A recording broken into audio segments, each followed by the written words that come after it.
Thank you to our sponsor, the Home Depot. The FIFA World Cup 2026 is here. Games every single day, and the best seat to keep up with all the action is right in your own backyard. Big screen outside, grill going, neighbors and friends coming over to watch.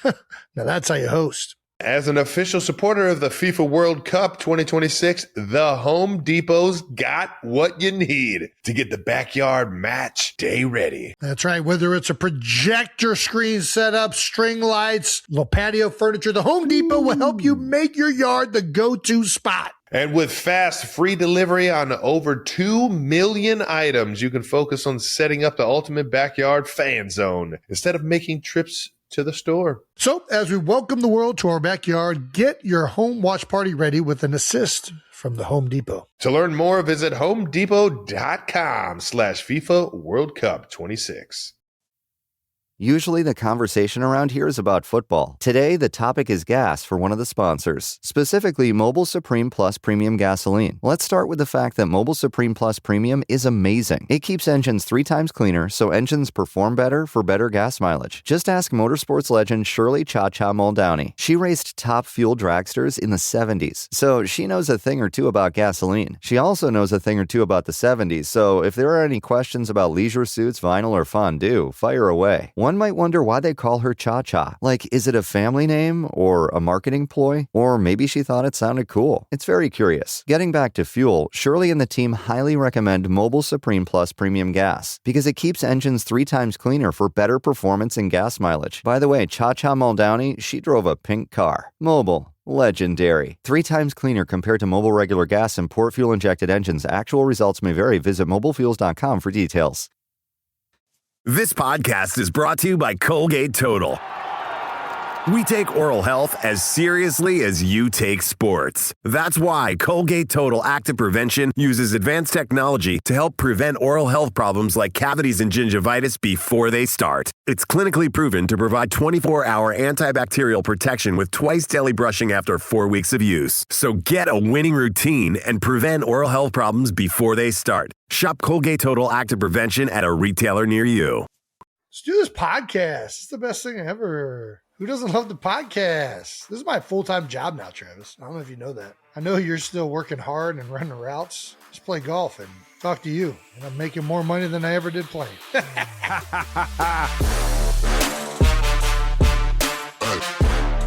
Welcome back to New Heights, presented by Wave Sports Entertainment and brought to you by Crown Royal. When you live generously, life will treat you royally. How about that? Shout out to Crown Royal, and we are your hosts. I'm Travis Kelsey, my big brother Jason Kelsey with the cool underdog hat on, and that's rather jazzy. Thanks, man. Hoodie you got on there. I like both. I like your get up today, Jason. Oh, thanks. I don't hear that from you very often. Subscribe on YouTube and wherever you get your podcasts, and follow the show on all social media at New Heights Show with 1S. Also, we got the official fan club at newheightsshow.com, also with 1S. Jason, let the people know. Yes. Wonderful. Yes, we do. All right, we got another great episode for you. 92%er Swifties, whoever's tuning in these days. We're going to talk about Travis hitting some dingers in Cleveland. All right. And maybe us trying to buy the Eagles. What? Probably. It's a steep price. I don't even know. It just is in the rundown. I think intern Brandon wants us to say that we're going to buy the Eagles, but we can't afford the Eagles. So, yeah. What were you about to say? You don't want to buy the Eagles? What? Were you about to say, nor do you want to buy the Eagles? No, I didn't say that. You said nor. Nor do I think they'd sell the team to both of us. Well, that's 100% true. Why would they? Why would they sell the team? Yeah, no, that makes sense. All right. But first, as always, new news. New news. That's coming right. in hot right now. Kids' Choice Awards. Patrick Mahomes and Travis Kelsey are nominated for a Kids' Choice Award. You guys are up for Favorite Male Sports Star of the Year. Wow. All right. Nice. Man, that's pretty cool. That's a category. Cool. I'll tell you, yeah, I'll be a part of that nominee. Heck yeah, this is similar to the Oscar for Best Lead Actor that Roberto Medini won. Yeah. And Travis, you're up for it. Yep. All right. Well, who all's in there? It's me, Pat, and who else? You guys, Patrick Mahomes and Travis Kelce are facing off against Cristiano Ronaldo, LeBron James, Lionel Messi, and Stephen Curry. Interesting. That would, what the fuck? That's an incredible list. This is insane. It's insane that my name's even in there. Pretty cool. Dude, you're in the same award nomination as Lionel Messi, the greatest soccer player this decade. The greatest that's ever played. Cristiano Ronaldo, the greatest soccer player of this decade. There you go. LeBron James. I think he plays basketball. Yeah, I'm pretty sure him and Steph Curry both. And Steph Curry. Big. I think they both have like the top of their game. Just goes to show you how, impactful the NFL is. I think Pat Mahomes is right up there. Yeah, no, it makes sense that both you and Pat are in this. The more I think about it, it doesn't make any sense. Dude, you guys have won 2 of the last 2 Super Bowls. Yeah, 3 in the last 5. You're going for a third one in a row. Yeah. In the sport of football, that's pretty ridiculous. I think the more I think about it, it makes sense. My one question is, you can vote at this link. I'm not going to say the whole thing because it's a long link, but you can vote here. It's the Kids' Choice Award. Are they vetting to make sure that kids are only voting on this? How do they do that? You got the wrong guy. No vetting. So it's not the Kids' Choice Awards, it's just the Choice Awards. No, it's Nickelodeon, so it's kids. Yeah, but how do they know if it's kids? I mean, let's be honest. Most of the people voting in this might not be kids. Well, they probably are kids. I mean, dude, if it's kids, you're winning this by a fucking landslide. You think so? You think I got the kids? I don't even think it's fun. I'm just letting you know. My demographic when I used to go outside used to be fat, hairy guys. That used to be who, like if I was out in public, was going to stop me and say, hey, I like you, Jason Kelce. Football guys, fat, hairy guys. Now I go out in public routinely. 14-year-old little girls. That is like where my bread and butter is at. 12 to 14-year-old little girls are like, oh my God, you're the brother of Travis dating Taylor Swift. So I don't think there's a chance in hell that you're not winning this award if it's truly chosen by children. Nice, man. Might as well just give you the award right now. I'll make sure I keep influencing the kids to do the right things in this world. Let's just keep doing that. SpongeBob SquarePants and Patrick Starr will host the event live on Saturday, July 13th. Yeah, were you ever a big SpongeBob guy? No, you were, though. No, what are you talking about? You used to watch it all the time. I hated it when you watched it. I did not watch SpongeBob SquarePants. It was that and Dragon Ball Z. I was just like, I definitely watched Dragon Ball Z. I got to go outside. I did not watch SpongeBob like that. You are completely ridiculous. Then what other one was it? I watched Cartoon Network in general. SpongeBob was Dexter's Laboratory. That's what Dexter's it was. Laboratory was a big one. Ed, Ed, and Eddie. That was decent. That was stupid enough to where I could enjoy it. Silly enough, I'll say silly enough. It wasn't stupid. Johnny Bravo. You like Johnny Bravo. Yeah, I like Johnny. I could watch Johnny. He didn't talk much. Yeah, SpongeBob is a great show. I think it was a little bit late for when we were kids. It was just like a tick. Like it wasn't terrible, but I didn't like fall in love with it the way I fell in love with Doug and Hey Arnold. And Doug was great. Hey Arnold, average. What were the Disney ones? The Rocket. Yeah, Rocket Power. Rocket Power. I was in on those for sure. What was the? I'm not sure if that was some other Disney ones. I was with Rocket Power. What was better, the Disney cartoons or the Disney just films, like Brink and Johnny Tsunami? Dude, those were so good. What's your favorite Disney era? Luck of the Irish movie? The ones that just came out on Disney? Because I'm pretty sure Brink didn't hit theaters. Yeah, that's what I mean. The ones that were just straight to Disney Channel movies. Gosh, it's such a good one. I'd have to see a list. I really liked Brink. Brink was so good. We were big time rollerbladers in the Kelce household. Hocus Pocus was great. Ooh, Hocus Pocus. That was a good one. Top 10. Here we go. Top 10. Number 1, Smart House. Smart House wasn't bad. Dude, Smart House was so good. Xenon, Girl of the 21st Century. Next. Halloween Town. Good movie. Halloween Town. I think that's the one I'm thinking of. Actually, Halloween like that Town, one yeah, more you than... could take the, yeah, that I was kind of like that one low-key more than Hocus Pocus, even though Hocus Pocus Much Hocus better Pocus acting. had It was a better, had it was a the better three- movie. Yeah. But that one timed up with our childhood a little bit more, I feel like. Hocus Pocus had the three witches in it, right? It did. Yeah. All right. Had, I'm thinking of the Halloween one that Town. was in Sex and the City. Yeah. The older one, and then the other one. Luck of the Irish. Very underrated movie. I watched it again. It's Still solid. slaps? Still slaps. Land of the Eerie. It's how he fools him at the end of the day, and being from Cleveland. Oh, dude, what is that one called? Alley Cats. Alley Cats? I don't remember that one. The bowling one. Man, that was a good one. Johnny Tsunami 11. This list is fucking... I just saw what it put ahead of Johnny Tsunami, and they are missing the mark. Even Stevens movie. What a great show. That Shia even LaBeouf? Stevens, I was going to say, if we're talking movies, there's that. But if there's shows, I always wanted to be the older brother in Even Stevens.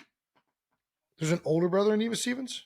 Yeah, he's the. I remember he's the like older sister. Sports, no, he's like the sports god. He plays every single sport, and they have like a banner of him in the gym, and he still goes there. And he played more than 3 sports, and I always wanted to do that. Yeah, so that's pretty much it. All these other movies are terrible. This is a tough critic. I'm sticking with Brink. I'm with you. I think Brink was probably one of my favorite, for sure. For sure. Yeah, so you're going to win the award. This is great. You all can vote at this link right here. Yeah. What do you get if you win? I didn't even know this was an award. Well, it's only the most prestigious athlete award that there is. It's Kid's Choice, chosen by non-kids. What else could you want in life? That's a good point. What else could you want besides a meaningless competition that Nickelodeon invented to get people to click these links and go to the websites?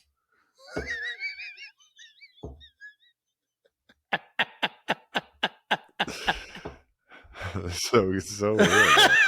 It's so real. How the fuck did I get on the list? Dude, you're going to win. That's my favorite part. Shout out to the kids. Shout out to LeBron James, Steph Curry, and Pat Mahomes. Let's go. And our 2 soccer friends, Lionel Messi and Cristiano, who I haven't met, but I'm going to call you my friends because I respect you guys' craft. Beer Bowl submissions. You guys stepped it up last week and decided to send some great videos. Thank you. We got tired of listening to Intern Brand and Jet Jake complain. We have around 400 submissions. Wow. Nice. Here are some of our favorites so far. Team Doped Up Horses. Let's watch this one. Hello, New Heights. We are Chris and Sarah, a happily married, music Cleveland. and fun-loving couple from Delaware. We Oh, love nice. our Philadelphia sports teams. Go Birds! We met 15 years ago playing beer pong and have been drinking partners and partners in life ever since. Fuck yeah. We are Team Doped Oh, there Up she is. Horses. Climbing a pole. Yes. Oh, I love this. Committing to the bit. That's a great shot. It's clear talent. One flip. oh, tornado chug. Tornado chug.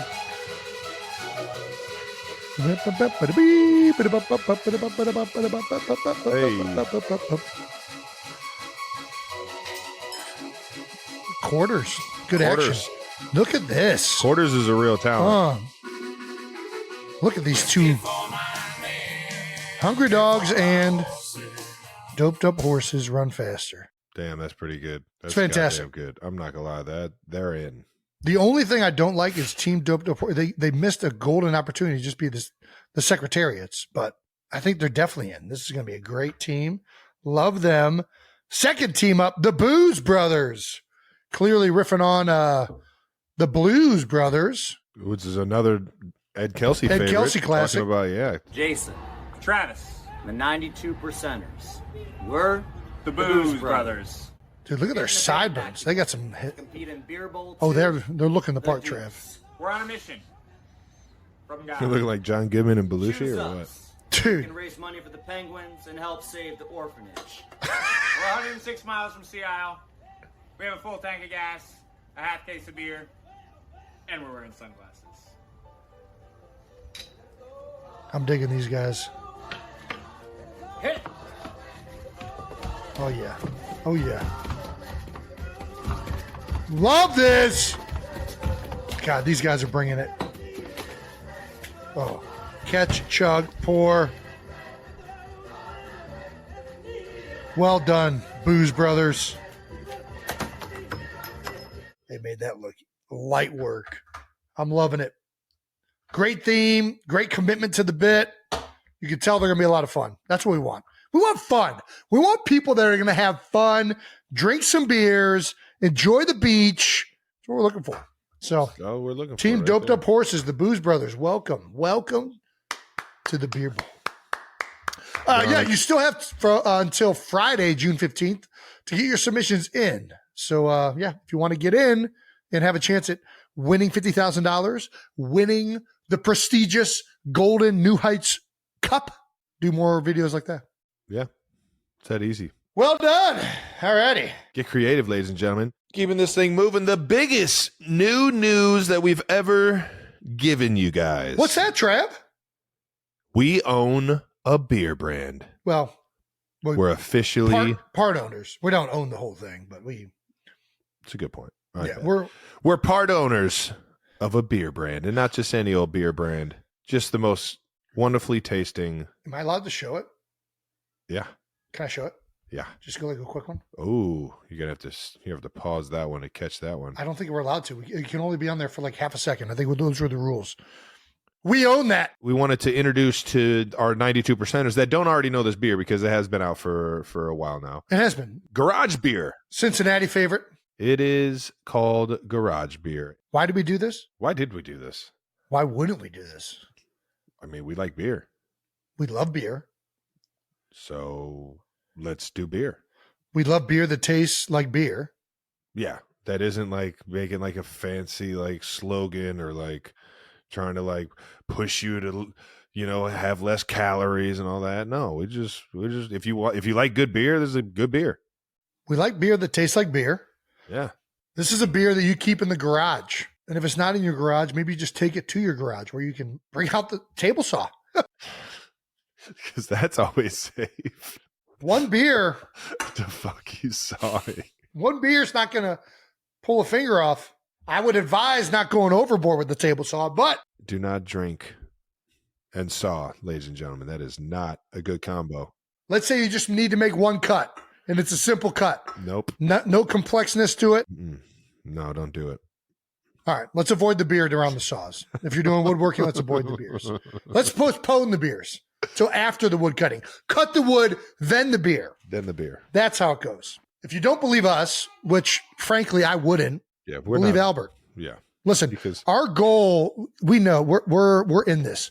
We want this beer to be enjoyed by the guys and people and women that drink beer, that enjoy beer. I don't know that there's anybody that enjoys beer more than my friend Albert. Take a look at Albert here. Let's see it, Albert. Albert's a big Keystone and Coors Light guy. So it took him a lot to get him to try this beer out. Oh my God, that is very good. Look at how happy Look at Albert that just got. Went back for seconds.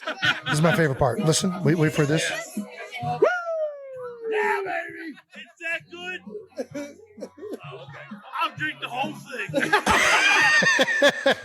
thing. Albert, longtime beer drinker, as you can see from the white hair on his beard. Albert is just a humble beer drinker, just like the rest of us. He likes to take the tabs off of his beers and put them in his pocket so that he can tell when how many beers he had the next day. And I can't think of a better way to navigate a Saturday afternoon than by enjoying some garage beers, keep tabs, and track of how many you drank. Yeah, because Lord knows we can't count that high. Well, yeah, it's beer math. Yeah, so if you want to crack open a cold one, go ahead and find yourself a garage beer, ladies and gentlemen, and tell us what you think. Tell us what you think, because I'm curious on how everybody else feels about it, because I'm pretty pumped up on it, to be honest. I love it. Listen, it tastes good. It's beer-flavored beer made with quality ingredients, small batches, brewed. It is what it is. Yeah. Yeah. Don't take it from us. Yeah. It's the working man's beer. Take it from us. It's the working man's beer. It's the tight end of beers. It's not a receiver. Dude, tight ends are cheap. It's not a receiver. It's not a tackle. It's universal. This thing blocks it. This thing blocks.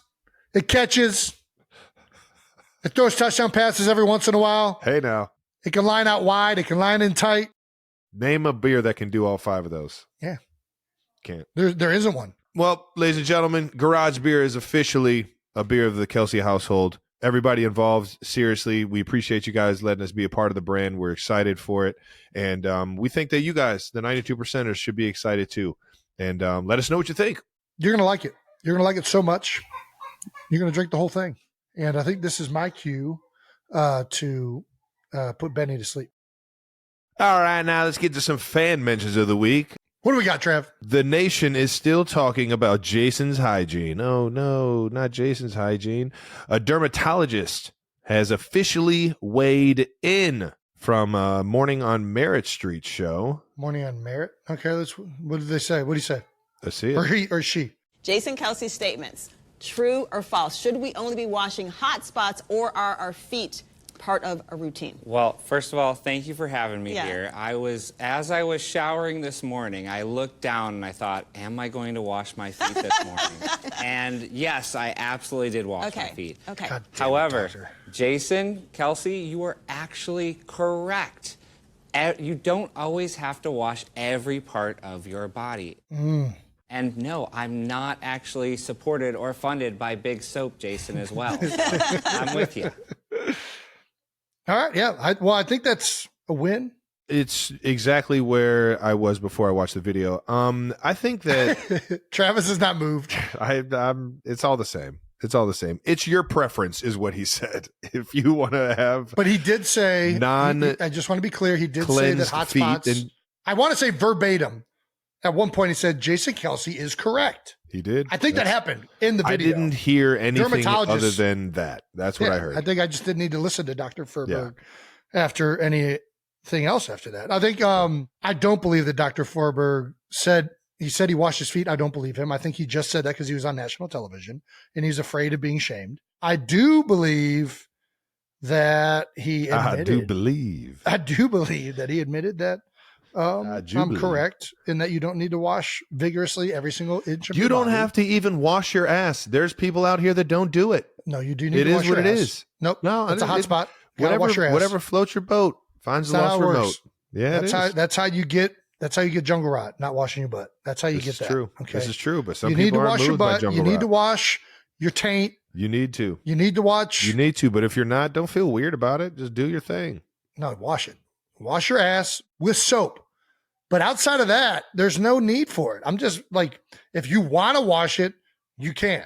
Your skin will be more unhealthy, but you can tell everybody, look at how clean I am. I just washed my feet and everything else, and I'm the cleanest person alive. And your skin will be more unhealthy, and you'll be doing yourself a negative, but at least you'll be able to tell everybody what a clean person you are. And then you'll be saved in public situations from having to admit that you like to do things that are actually healthy for you, and that you just succumb to peer pressure because you don't want to be called dirty, which I don't give a fuck about because I know what's better for my skin. Got it. Out of the house. Let's move on out of the house.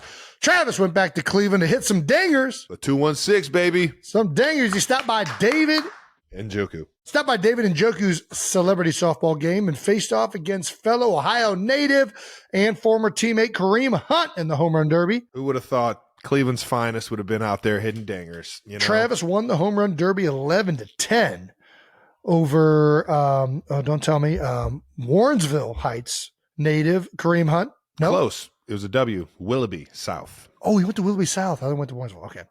Willoughby South native Kareem Hunt.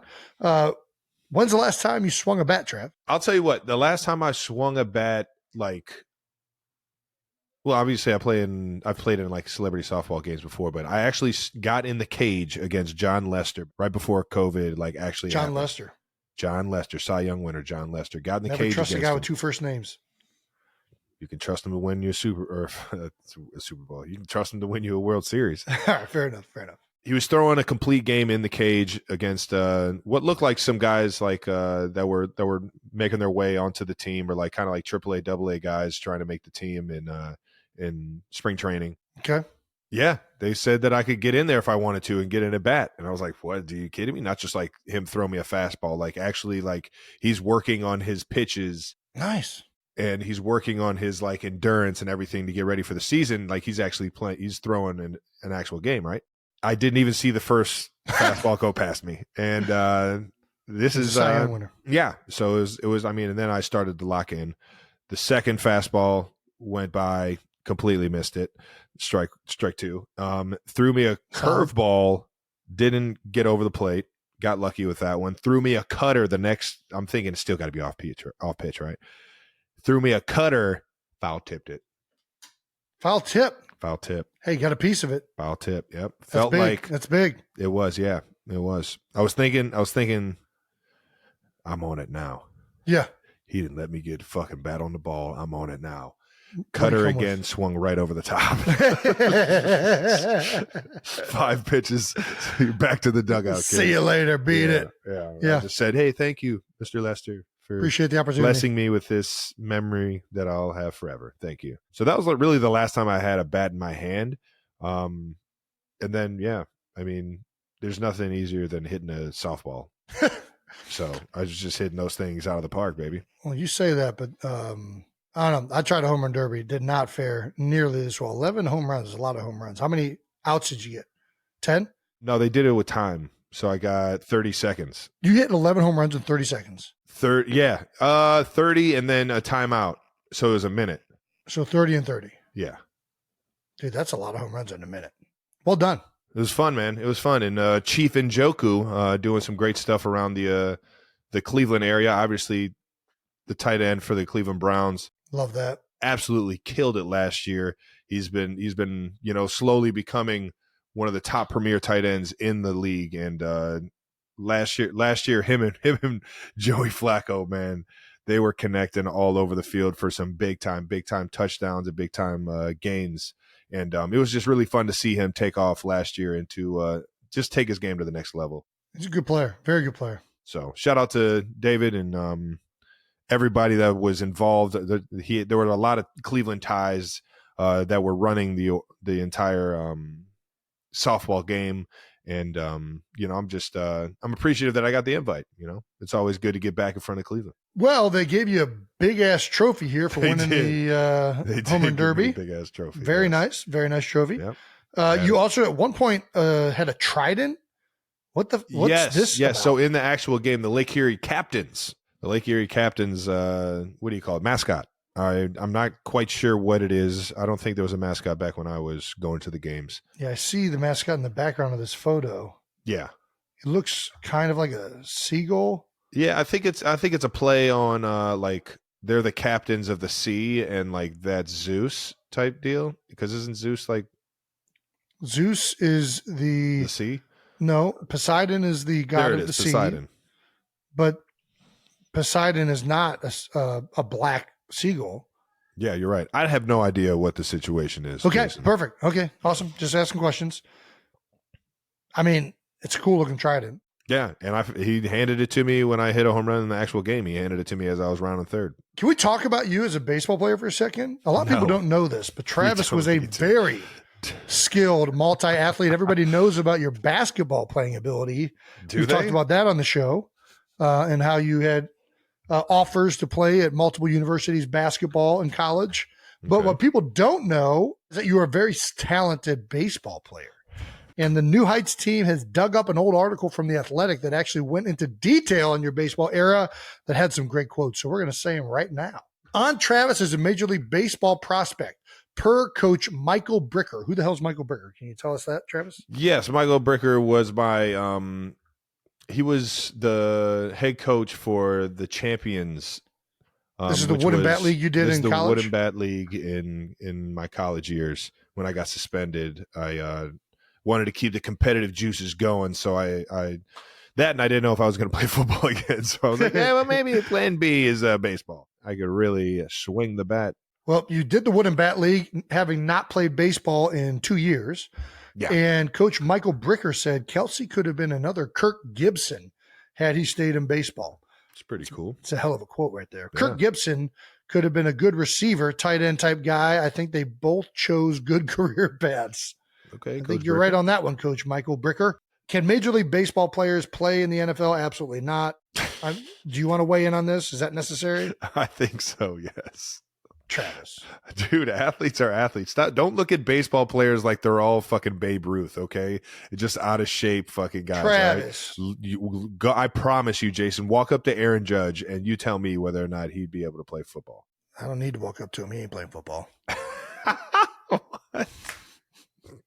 Dude, I know so many guys that played that were really good at baseball that also played football.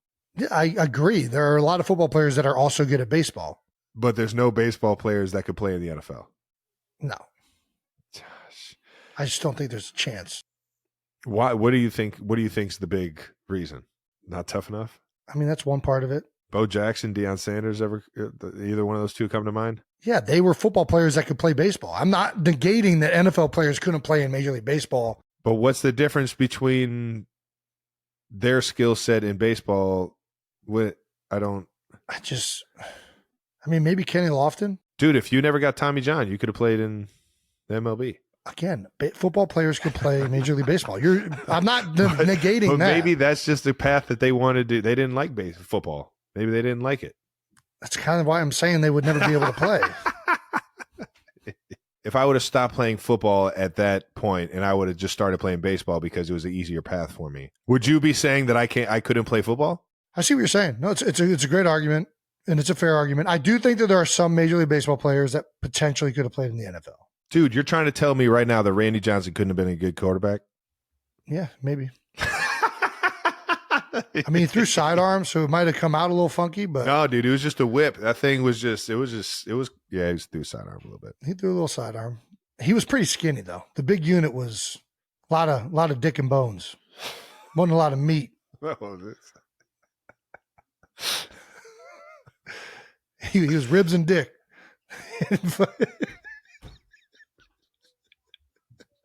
We gotta get that guy some food, man. We gotta get that guy some food, man. Yeah, Ellie De La Cruz.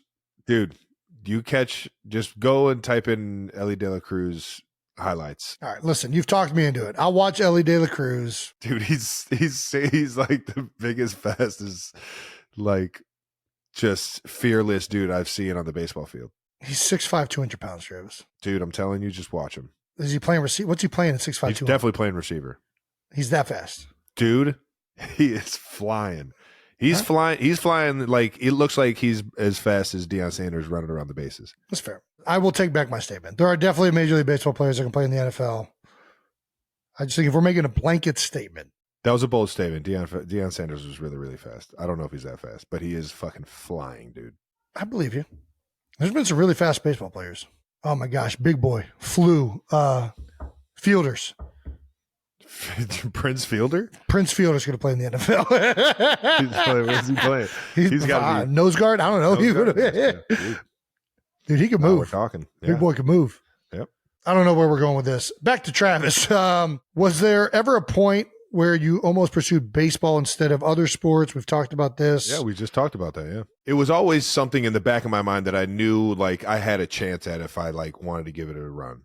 You know, I think my size and my like athleticism, as well as the fact that I could throw a baseball, I could track a baseball in the outfield. Like I felt like I would always get a chance.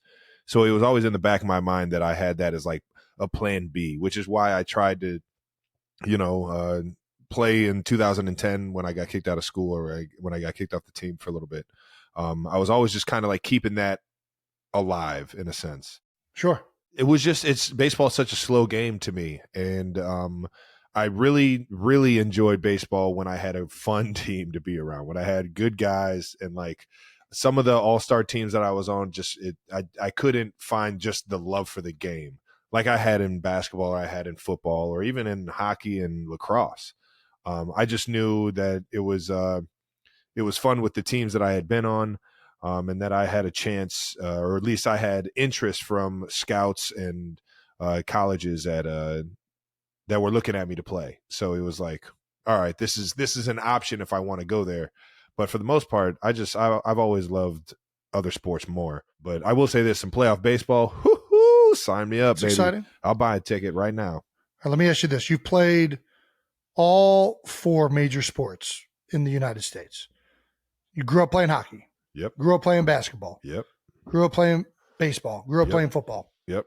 Of those 4 sports, which guys are your least favorite that you'd want to hang out with?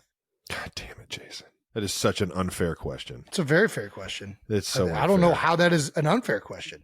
From the You can road rank that, them if you from want. from the road that I took, the baseball players for sure.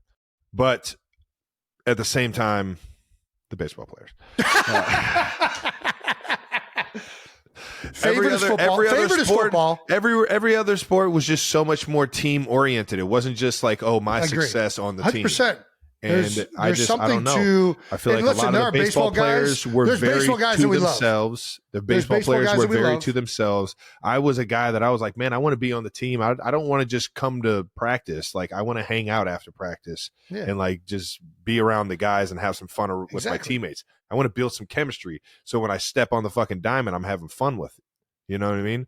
And not a lot of guys in the baseball world were doing that. Now, I will say this. I have a fuck ton of people in the baseball world that I've met in the MLB that I fucking love. They're awesome. I think the teams that have that kind of mentality, like the Phillies, like the Royals in 2015-14 when they were going to World Series. 100%. I'm with you. Like getting to know Haas and Salvi and all those guys on those teams, Guthrie, you name it, man. Those guys really like cared about each other and loved to be around each other. 1,000%. In sports, when you get that, that's the love for sports that I have. Yeah. You know what I mean? That's the shit that I'm looking for. Can you explain the phrase, the legend of 6'6"? What is this? I don't even know what this is. I don't listen. I know exactly what it is. Can we move on? The legend of 6'6".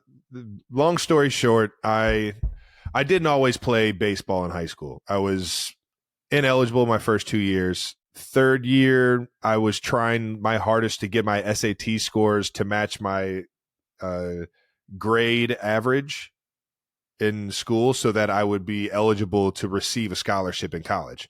So I was focused on that before I even went to the baseball team. But the head coach for the baseball team introduced me and he gave me like how you introduce people on the show. Like it was he gave like the whole like pump up introduction. He's 6'6". He's got a hell of an arm. It was funny. And it was the one way that kind of like, what is it called? Like dehumanizing somebody or like making them more like, basically I caught shit for that. Yeah. And that was like the fun everybody part just made fun of you with the rest of the team. Yeah. So, and I'm not even 6'6". I'm 6'4" and 7/8. So it was like, it was the legend of 6'6" is like, what I could have been or what. He gave you a Bill Brasky speech. Bill Brasky was 5-0 in bar fights. What was the Bill Brasky skit that the SNL used to do? Dude, I forget. Bill Brasky once drank an entire barrel of whiskey and then made out with Marilyn Monroe. That's the kind of speech he gave of Travis Kelce. Yes. Yeah. And I had yet to even play a high school baseball to that extent, really. So there's really no like fun legend of 6'6". It was just something that I got clowned for because the coach introduced because me. The coach pumped you up and everybody the coach decided to make fun of you. Used my fake height that we would put on the roster. Bill Brasky once showed me a video of him making love to my wife, and it was the most beautiful thing I ever saw. I remember that fucking joke. That's a great bit. I love that bit. All right.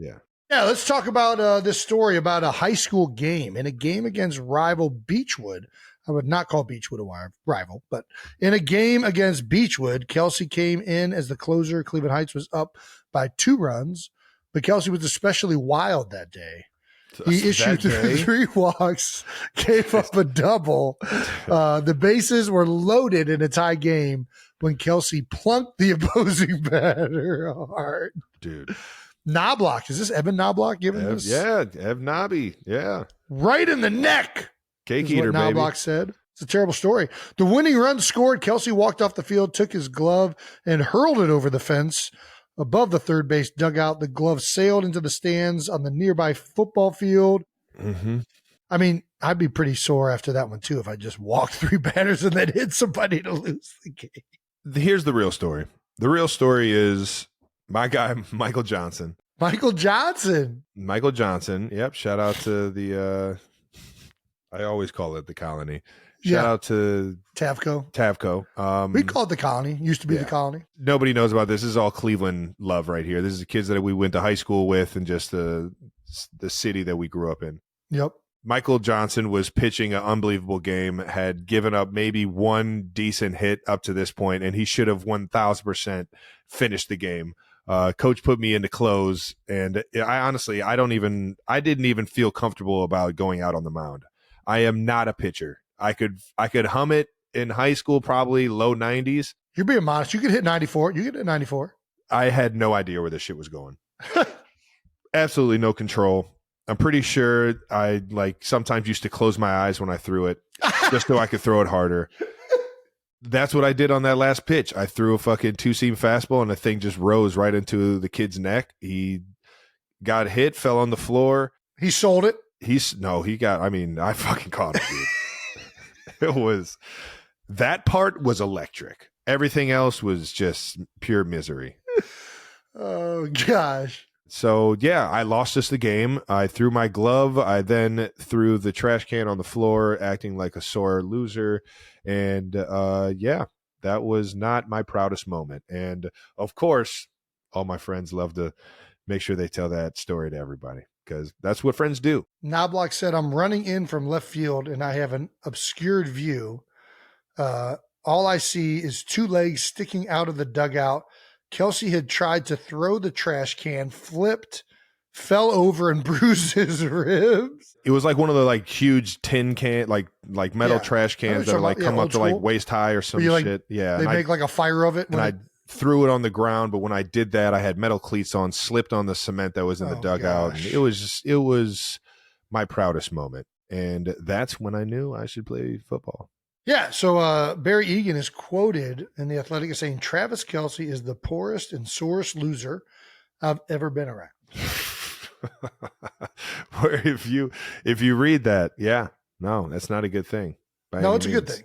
If you know Barry Egan, it reads completely If you know different. Barry Egan, it's a good thing. He means this in the utmost of he means that tone. I fucking despise losing and that I'm very passionate when I don't win. I think that's what he's more so trying to get across. But at the same time, there have been moments that I haven't been very proud of how I've, treated a loss. And this was one of them. Well, shout out to Barry Egan. Who do you think's the sore loser, me or you? Me, for sure. Think so? Yeah. Have you had any outbursts like that? Travis, you know me. What are you talking about? Yeah. We were both cut from the same loins. Yeah. Yeah. Yep. We've had our moments. This is true. All right, it's a tie. Yeah, you did apologize. We always apologize. We know we're being stupid. Oh, for sure. For sure. Yeah. We do hate losing. Although I do firmly agree, especially for kids, losing is incredibly important. I think we put way too much emphasis on winning at high school and below age groups. I kind of hope my girls win just enough that they're confident, but lose enough that they don't think that they're the best at what they do so that they're hungry to continue to I think it's actually bad to win a lot when you're younger. I think it's good to lose a little bit, but still think that you're good enough to win all of them. That's the medium that you need to be in, right? Yeah. Would you agree? Yeah, I'm with you. You need to lose enough to despise it. I won. And to know that you everything. can lose. I won everything. You lost a lot. What are you talking about? Cleveland Heights football? You guys never made the playoffs. Yeah, good point. I thought What are you talking about? You guys are good in basketball, but you didn't win a state championship. No, you're right. I think it's good to be good, but you don't want to be terrible. I was thinking of before that, middle school. Yeah, you won hockey. I won hockey, lacrosse. Baseball. I won a lot. We won lacrosse, but it was a lower division. We didn't compete against the upper echelons of lacrosse. We won Division III. Yes, the same with hockey too. We were AA. We weren't AAA. Exactly. We would still go and get our asses handed to us by like Gilmore. Fuck. Maybe your years, not my Come years. on now. Dude, I would beat the shit out of Gilmore. You got your asses handed to you by some of these freaking private schools in Cleveland. Not in middle school. Well, then you weren't playing them. I did the ass kick in middle school. Yeah, if you would have played the Barons, you would have got killed. 1,000%. Yeah, like I went to a Barons tryout and I didn't even feel comfortable on the ice. Come on now. Losing's important. That's what we're getting to. You got to lose to know how much it sucks. Yeah. And don't be fucking sore losers, kids. That's not a good trait to have. If you never get your ass kicked, you're never going to learn. Embrace it, kids, but hate it. Thomas Edison said it. Hate it. He learned 9,999 ways on how not to make the light bulb. Yeah. And finally, the 10,000th time. And listen, he made a light bulb. And how many times? And he didn't get a trophy for the 9,999 times he didn't make the light bulb. Yeah. You know what I mean? Yeah. But they were every bit as important as the time that he did. You don't need a trophy or, you don't need to be happy that you're failing. Yeah. You just need to hate it, but know that it's a process in order to get it right. And sometimes you got to throw a trash can when you lose a game for your entire team so that they know that you care. You're going to hate yourself. You're going to be a little baby and people are going to call you the 6'6" and they're going to make fun of you. The 6'6" can't pitch. Yeah. Yeah. The 6'6", he lost us the game. He's a loser. And you got to throw a trash can to let everybody know that, you're a little bit crazy. So they can't make fun of you that much. It's kind of how it works.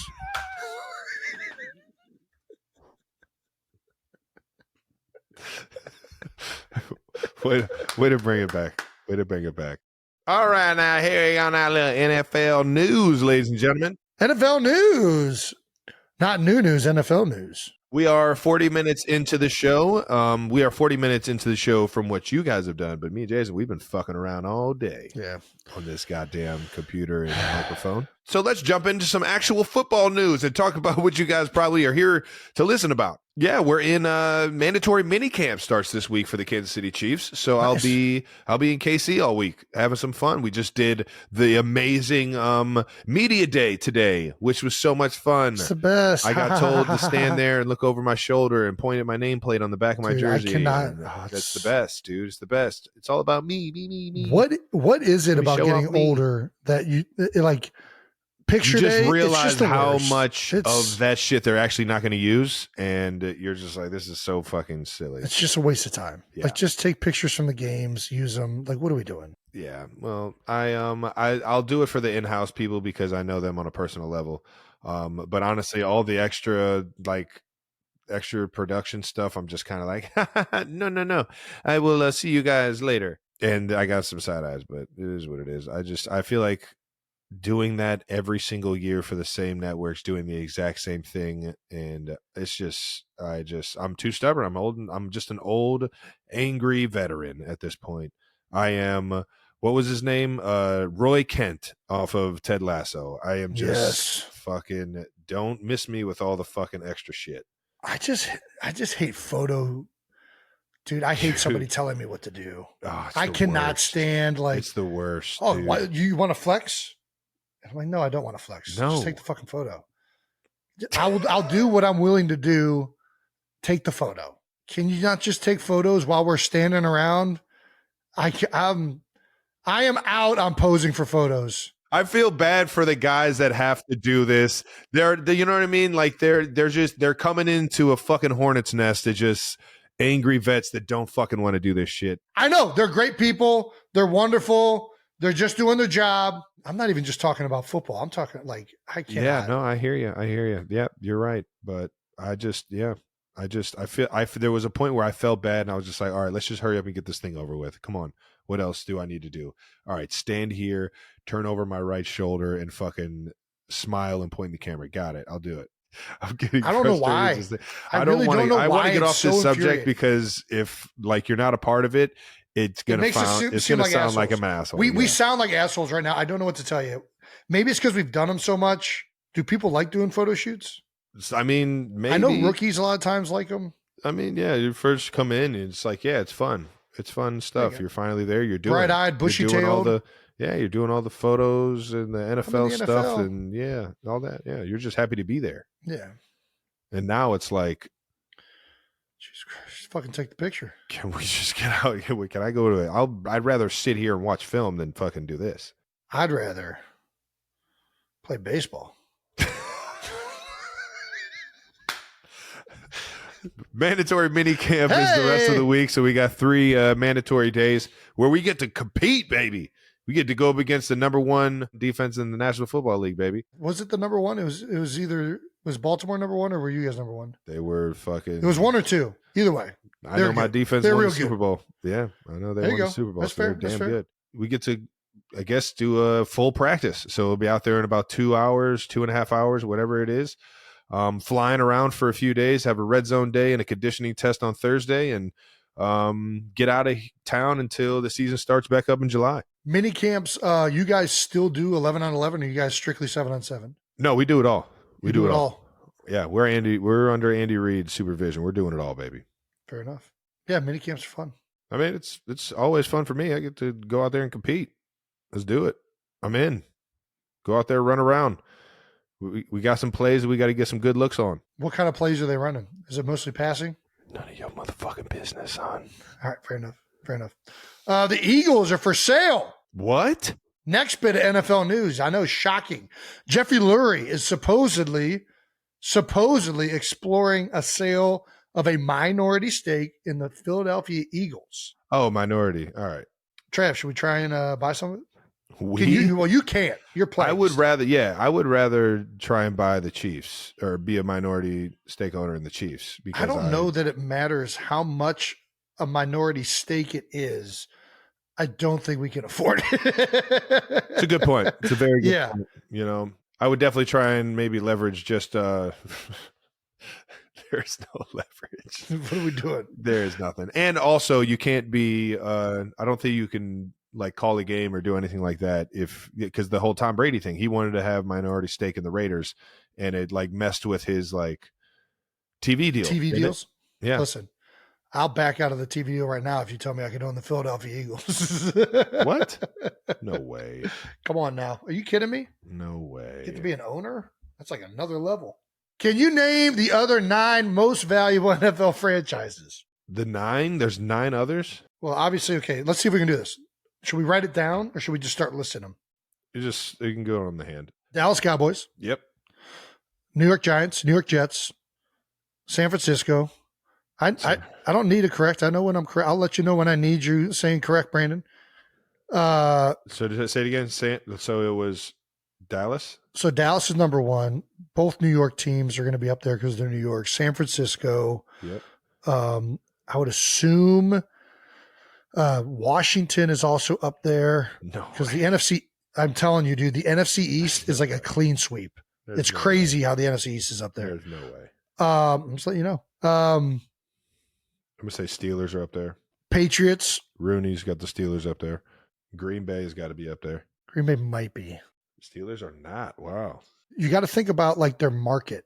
That's the problem with the Steelers and Green Bay. I went off of tradition, I guess. Yeah.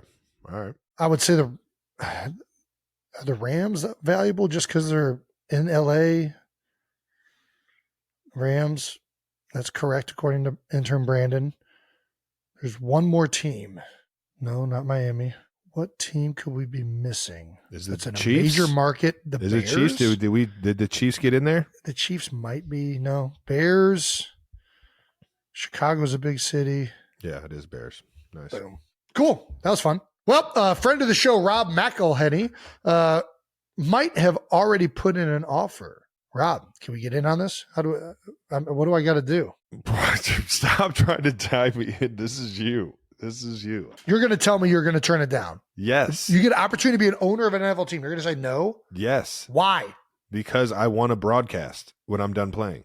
You want to broadcast. You're saying that right now. You want to broadcast. Yes. What do you want to do? I want to be right here and tell them about the game. The old ball coach, ladies and gentlemen. That's what I want to do that. I want to be the talking head that calls the games. How can we be an owner but not be an owner? Like if maybe a family member buys. Kylie. Kylie buys a portion. Ooh, that's pretty How does good. that work? She would have to buy it with like out survivorship or like marital. So What? I'd have to give her it, which that'd be tough. Shut the fuck up.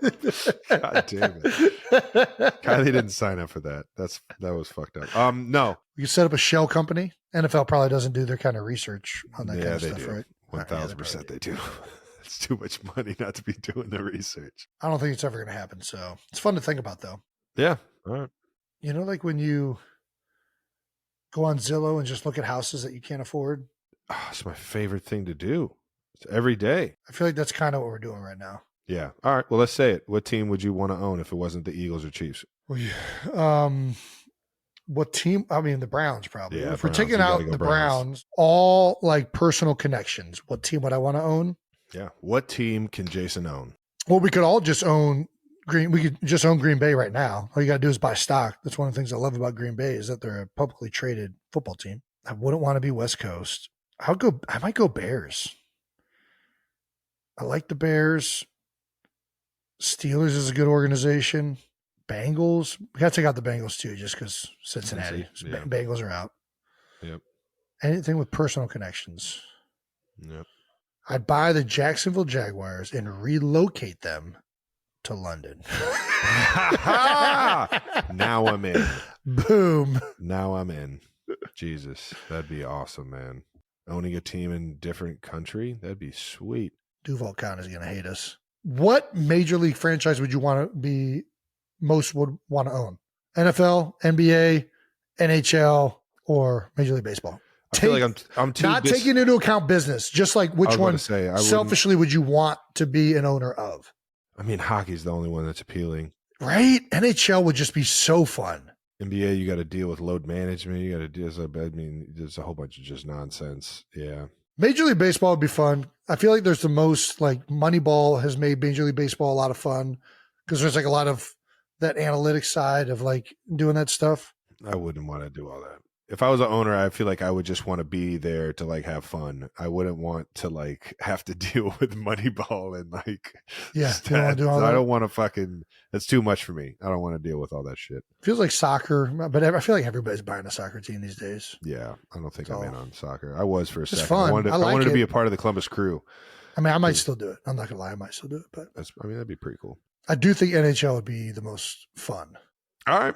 Nice. Well, let's get on to some other NFL news. Big Dom got the promotion of the century. That's right. He did. Yes, he did. Big Dom DeSandro got promoted to senior advisor in the general manager chief security office game day coaching operations. So I'm pretty sure he's doing more than he ever did. And now he'll actually be able to choke slam the other opponent's players. I'm pretty sure he's not doing anything more than he's always done. He's just going to continue to be Big Dom and do a lot of things for the organization. But now he has the title of game day coaching operations, which officially makes him a coach on game day, which means he can break up fights. I love Dom. You can't not love Dom. When you meet him, you realize why everybody fucking loves Dom. So I think the best thing that's happened to this whole thing is just Dom cementing himself as a legend. On an even broader scale, because he was already a legend. Who's the Chiefs' Big Dom? Do you guys have? I mean, there's no other thing. I mean, Big Dom's there's only one Big Dom. Yeah, dude, you can't create a position for a guy to come in and try and be that. He's just either Big Dom or he's not. Yeah, how does one become Big Dom? That's a question we got to ask Big Dom. Yeah, I mean, he's the only one that knows. There's only one person that knows it. Yeah, Travis is 6'6". You know, there's the real life Bill Brasky's Big Dom, the legend. Yeah. There's only so many ways you can elevate the head of security, and it's hard to encompass titles and everything Big Dom does. So I love that the Eagles are trying to do that. Yeah. Listen, he is a part of our game day coaching operations. Like, he helps with Nick Sirianni, he helps with a lot of things on the sidelines. So I think it's a deserving title. I don't think it's just like kind of having a little bit of fun there, but he's integral on game day. He's a guy that just brings the energy. He helps guys on the sideline. So I'm happy about it. I think hopefully Big Dom is. Shout out to Big Dom. Congratulations, Big Dom. All right, let's move on to some no dumb questions. That does it for our NFL news. Sorry if you guys actually thought we were going to talk about the NFL. We didn't talk about the NFL? No Dumb Questions is brought to you by Uncrustables, the best part of the sandwich. Love it. And everyone knows no dumb questions. There's no such thing as dumb questions, just dumb people. But we might actually have our first dumb question. From @Kyler Saunders, 6539. Hey, boys, it's Kyler from East Coast Canada. East Coast Canada. What's East Coast Canada? That's Montreal. That's Montreal. That's Quebec. French Canada. Yep. All right. Bonjour. Obviously speaks English. Hey, boys, it's Kyler from East Coast Canada, once again asking yet another dumb question. You have 24 hours to spend $1 million. You can't donate it. You can't give it away. You can't gamble it, as though that would be a choice. You can't buy a house. You can't buy a boat, jet, car. How would you spend it? So I'm assuming in this like scenario, there's like a purpose, like you get something for spending $1 million in 24 hours. So it's like a competition. Is that what he's getting at? Jason, you ever spent $1 million in 24 hours? Have I? No. Well, I mean, outside of like buying a boat, jet, car, gambling, buying a house. No, I haven't. No, I think that's the only ways I've done it. I would probably take that $1 million and buy $1 million in an index fund that tracks the S&P 500 and call it a day. There you go. Does that count? You can't buy stock. He didn't say you can't buy stocks or a He company. never said you couldn't invest it. Yeah. That's probably the best. Intern Brandon is saying that's boring. Okay. Yeah. Well, let's get back to this. You asked me that. Have you ever spent $1 million in a day? I don't think so. But at the same time, outside of like real estate or. Yeah. I don't look at a lot of the things I buy in terms of price. So I don't think I have. But also like outside of a house, car, boat, jet, like all those are like. Those are the high ticket. Usually you're financing it, and I'm not a huge gambler, and I don't just give away money. So yeah, I don't think I have. Well, I think it's a long shot if I have. Let's use our imagination skills. What would you spend $1 million on if you had to? Maybe a jetpack. Jetpack. I'm in on jetpacks. Jetpack's cool. Does it have to be $1 million? It can be more than $1 million. I think it's $1 million. Probably. Can you get a golf course with $1 million? Is that a house though?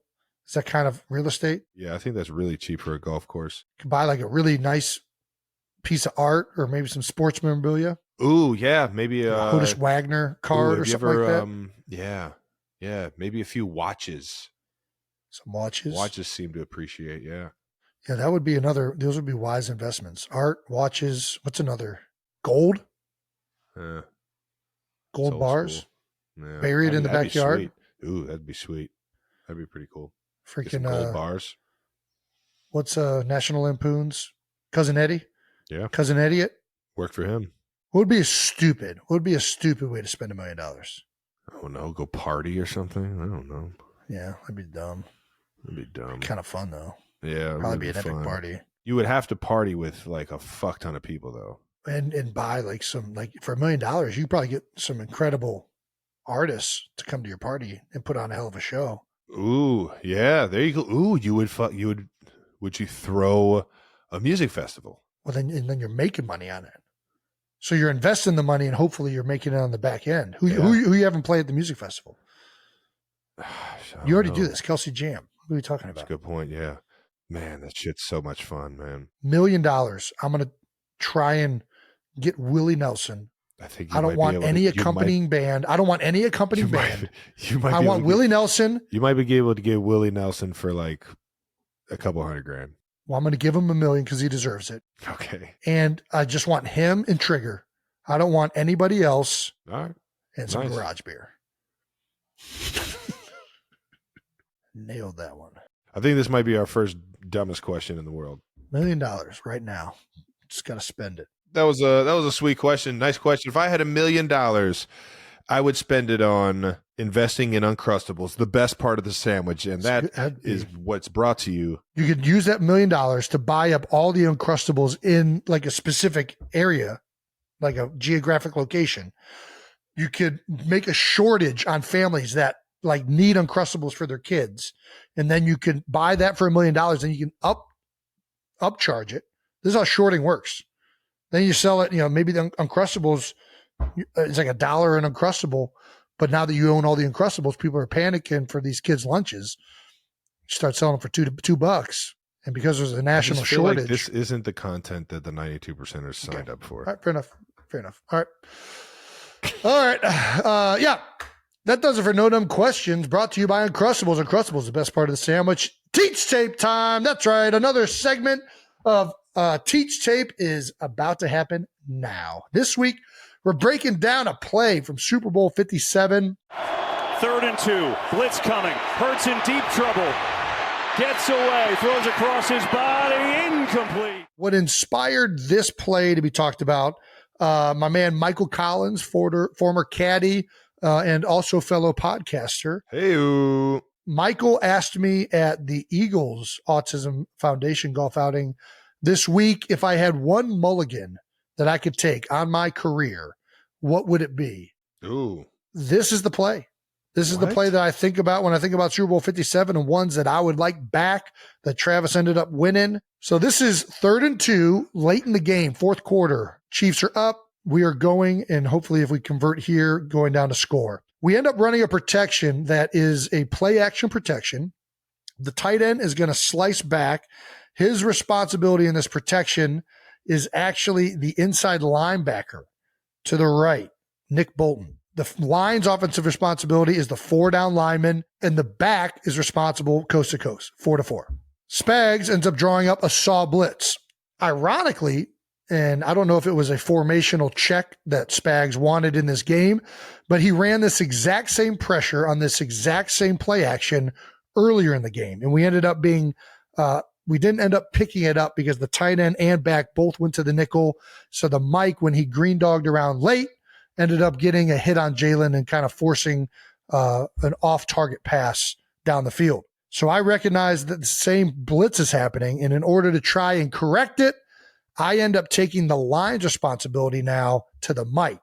The offensive line and the running back are not on the same page, and as you're going to see, the Sam linebacker is going to run off the end of the line scot-free. This is a play where one of the downsides of this protection is we don't rep it a lot versus exotic looks. This is a standard protection that we run mostly to 4-down defenses. I should not, by any means, have tried to adjust this protection, but I did so, unfortunately, based on a play that happened earlier in the game. So obviously, Jalen gets pressured, which forces him to roll out immediately.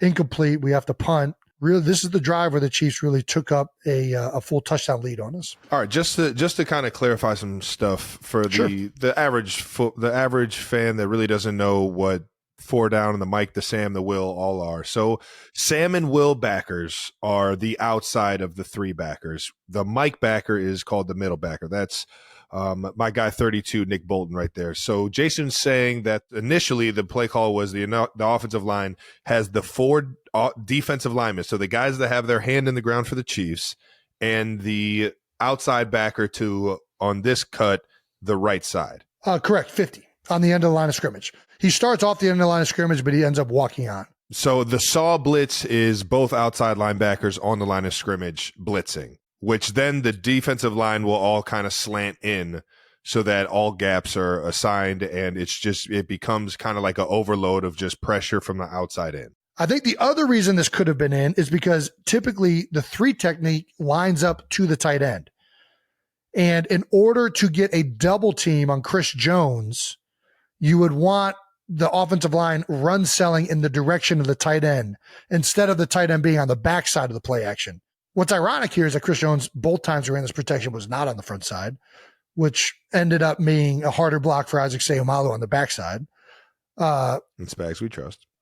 Well, I think when you call saw blitz, it don't matter because they're just going to end up pinching down. But it matters who you're miking. Earlier in the game, we ended up going and staying on 50. There was some confusion with the running back and tight end. 32 came around unblocked. So in order to try and correct this, I decided to go to the middle of 3. Back goes to the left. Tight end will go on the nickel. We're all picked up. Bada bing, bada boom.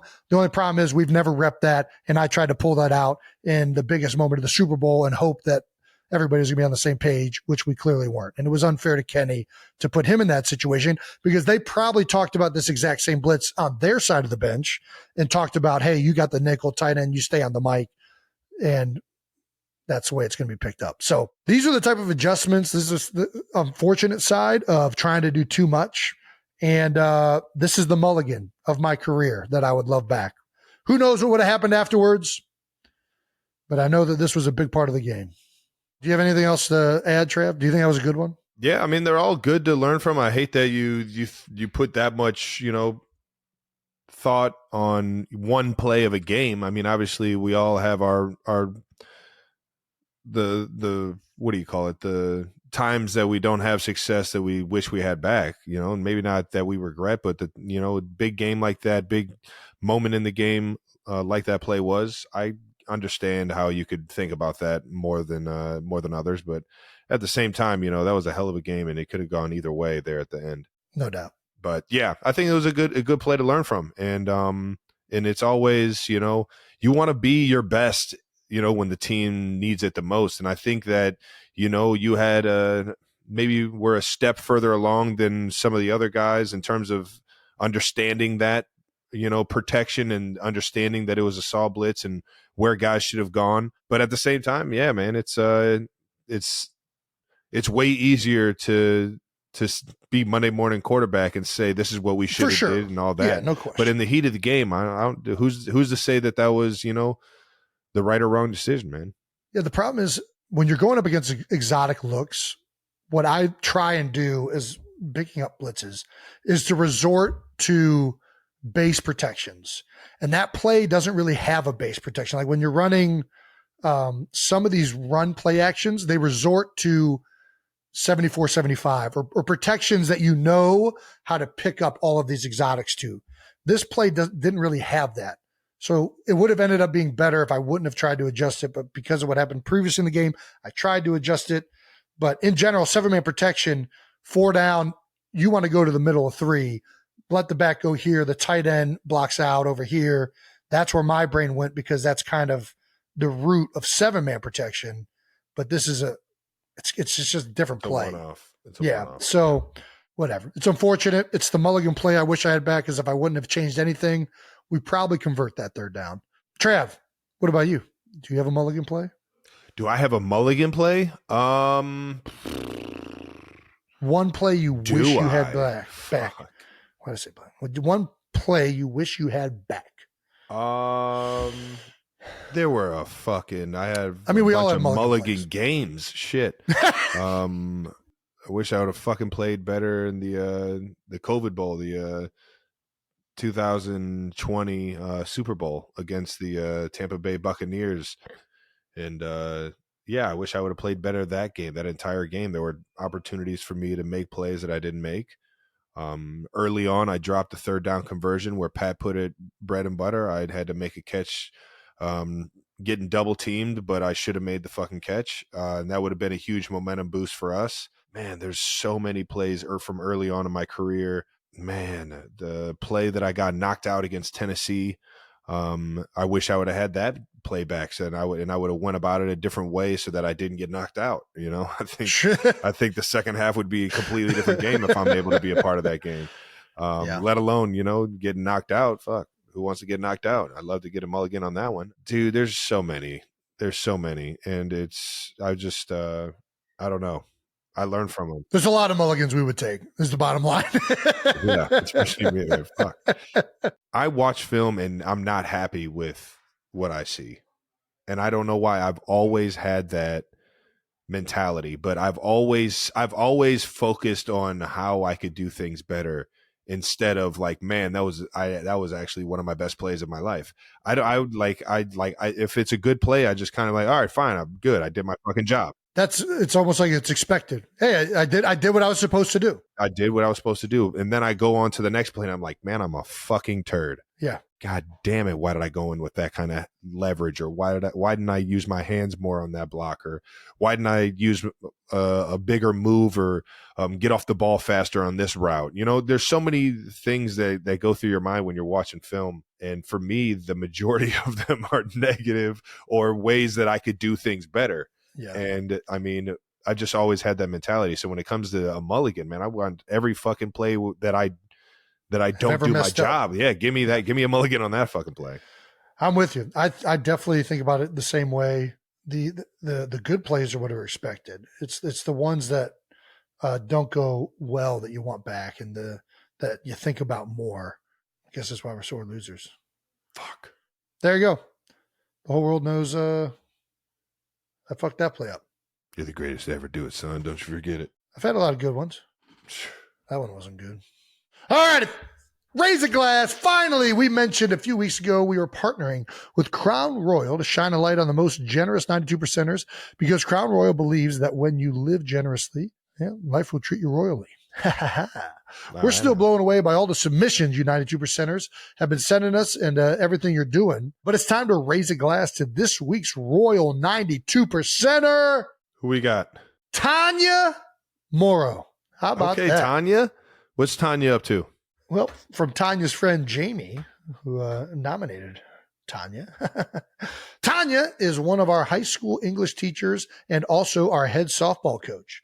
This year, she won Teacher of the Year for our campus. Way to go, Tanya.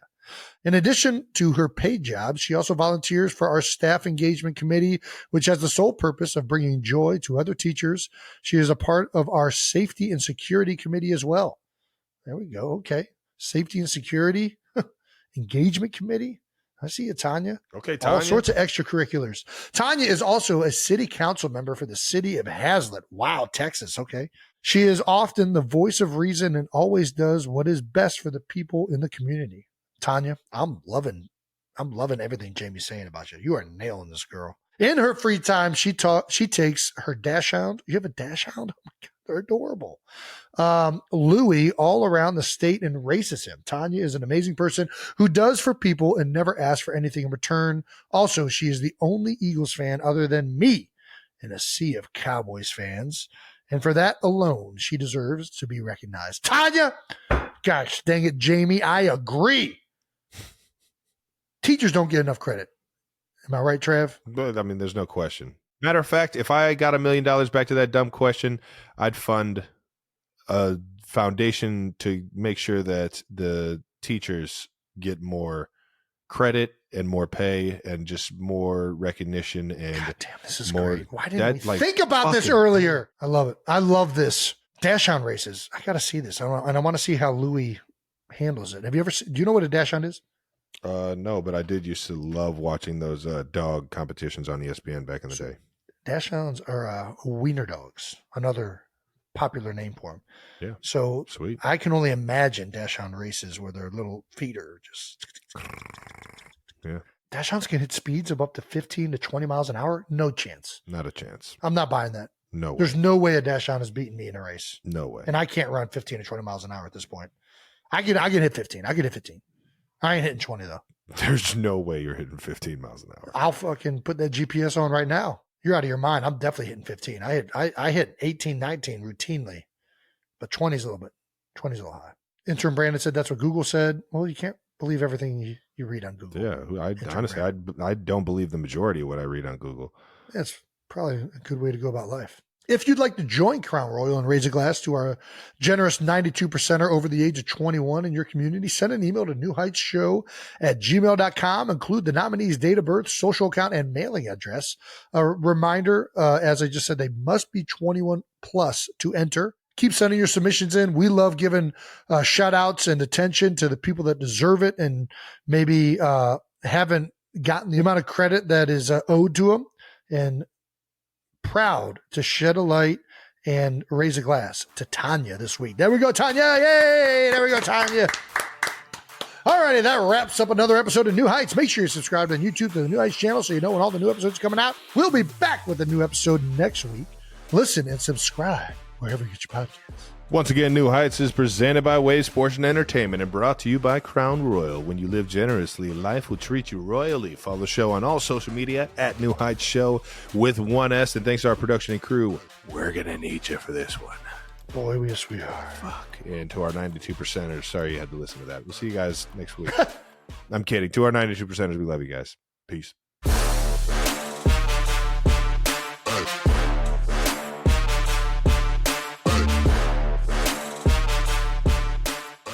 Basketball. Fuck. What a great movie. Dude.